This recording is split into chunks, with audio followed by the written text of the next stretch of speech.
Bom dia, boa tarde, boa noite, boa madrugada. Um grande abraço a todos que estão curtindo o nosso canal. Vamos direto ao ponto para a ameaça. Nós estamos falando aqui sobre a ameaça, dizendo que ela é um crime de ação penal pública condicionada à representação. O que significa ação penal pública condicionada à representação? Significa que o Ministério Público só pode promover a ação penal se a vítima da ameaça autorizar o Ministério Público. A representação nada mais é do que uma autorização que a vítima dá para que o Ministério Público possa promover a ação penal. Professor, quer dizer que se a vítima não der não der autorização para o Ministério Público pode promover a ação penal? Não. Por quê? Porque quando o crime é condicionado à representação do ofendido, a falta de representação gera a ausência de procedibilidade. O Ministério Público não pode entrar com uma ação, uma denúncia, se a vítima não autorizou. Existem crimes em que só a vítima tem o direito de autorizar a promoção da ação penal. Muito bem. Outra questão, tá entendido, né? Beleza pura? Alguma dúvida? Tranquilo? Você tem dúvida? Você manda lá a sua perguntinha para o canal. Se a vítima não der a representação, falta a condição de procedibilidade, o Ministério Público não pode promover a ação penal. Se promover a ação penal, o juiz vai indeferir por conta da ausência de representação do ofendido. Outra questão é que a ameaça como constrangimento legal são crimes subsidiários. Significa que eles são absolvidos quando o fato não constitui crime mais grave. Vamos retornar essa explicação. Meu amigo, minha amiga, 1 minuto da sua atenção na prova poderá ser fatal. Você não pode nunca tipificar a ameaça quando a ameaça, na verdade, é meio para a prática de outro crime, que é o fim. Por exemplo, se a ameaça é praticada pelo agente com o objetivo de manter relações sexuais ou praticar ato libidinoso diverso da condução carnal, aí não vamos ter ameaça, gente, vamos ter o estupro. Imagine que a ameaça é praticada contra a vítima para obter uma vantagem patrimonial, aí não vamos ter a ameaça, nós vamos ter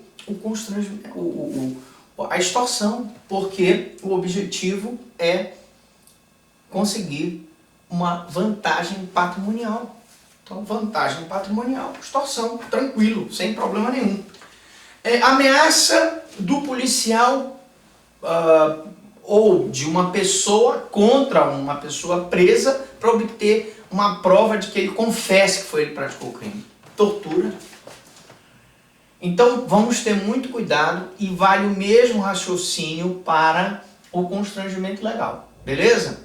Bom, o crime de ameaça pode ser praticado por palavra, escrito, gesto ou qualquer outro meio simbólico.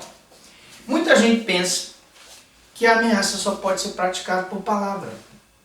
Mas a ameaça pode ter uma carta em que ele vai ameaçar a pessoa. Em que ele ameaça a pessoa. Pode ter um meio simbólico em que ele vai ameaçar a pessoa. Você, mediante um gesto, né, com o punho cerrado, você está ameaçando aquela pessoa. Você não precisa falar nada. Já está caracterizada a ameaça. O mal a ser provocado tem que ser injusto, grave e verossímil. Lembra do caso da empregada doméstica que namorava com o malandro lá da facção do crime organizado, que ele pediu para que ela lhe desse a chave, se ela não desse, ele terminava o relacionamento com ela?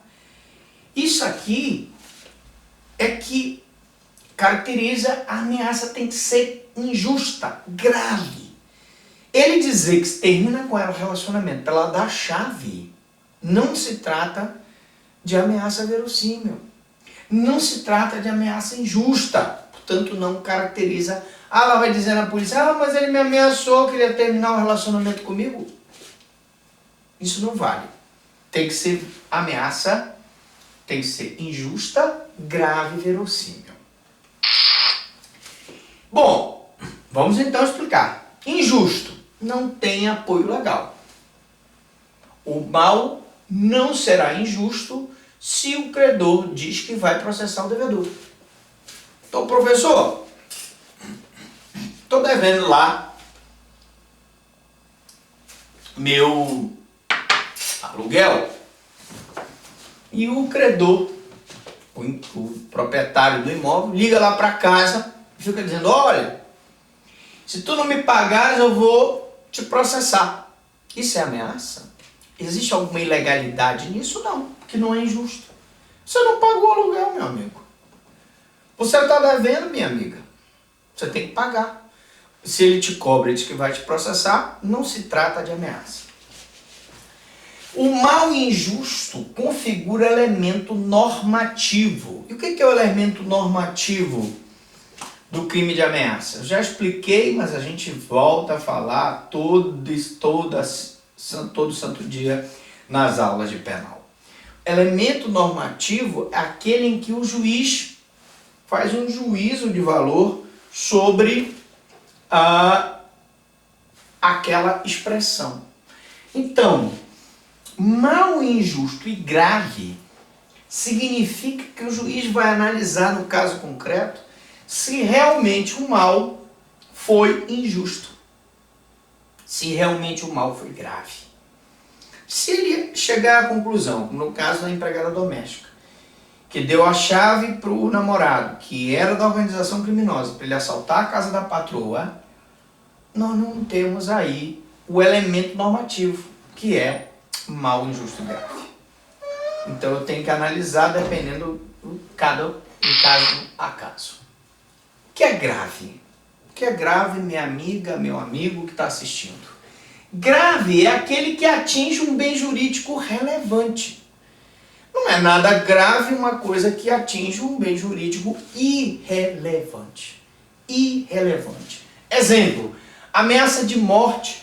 Se a pessoa está sofrendo ameaça de morte, imagine um promotor de justiça que está investigando um caso de corrupção e ele está recebendo ameaça de morte, em que o próprio chefe lá na delegacia de polícia, e a ameaça pode ser subliminar, não precisa ser direta. Ele vai dizer para o promotor, olha, senhor promotor, cuidado, o senhor está investigando esse caso de corrupção, o senhor está mexendo com gente muito importante, o pessoal sabe onde o senhor mora, a hora que o senhor sai, a hora que o senhor chega, de repente podem colocar um pistoleiro na frente da sua casa, vai lhe dar um tiro e a polícia não vai poder fazer nada. Isso é uma ameaça. Ameaça de morte, ameaça de agressão, ameaça de colocar fogo na casa. Tem uns maridos malucos por aí que quando a mulher se separa, dizem, eu vou tocar fogo na casa. Principalmente quando não chegam a um acordo na partilha de bens. E eu tive um caso como promotor de justiça, o cidadão não fez, a mulher não fazia acordo com ele e não queria dividir, e aí eu não vou entrar no mérito aqui se era para dividir ou não, isso não justifica, ele foi lá e tocou fogo na casa. Então, na hora em que ele ameaçou de tocar fogo na casa, era uma ameaça grave e tinha que ser sido tomada a providência. A lei traça estes dois requisitos. O mal deve ser injusto e grave. Se não for injusto e grave, e aí um elemento normativo que o juiz vai analisar, não há crime de ameaça. Bom, meus amigos, estamos falando agora do que a doutrina, o que a jurisprudência pensam, entendem de mal, que também tem que ser verossímil. Mas o que é um mal verossímil? Imagine uma questão na prova. Professor, o que seria esse mal verossímil? Uma pergunta interessante. No crime de ameaça, disserte sobre o que significa o mal verossímil. Muito interessante. Mas você vai ficar curioso.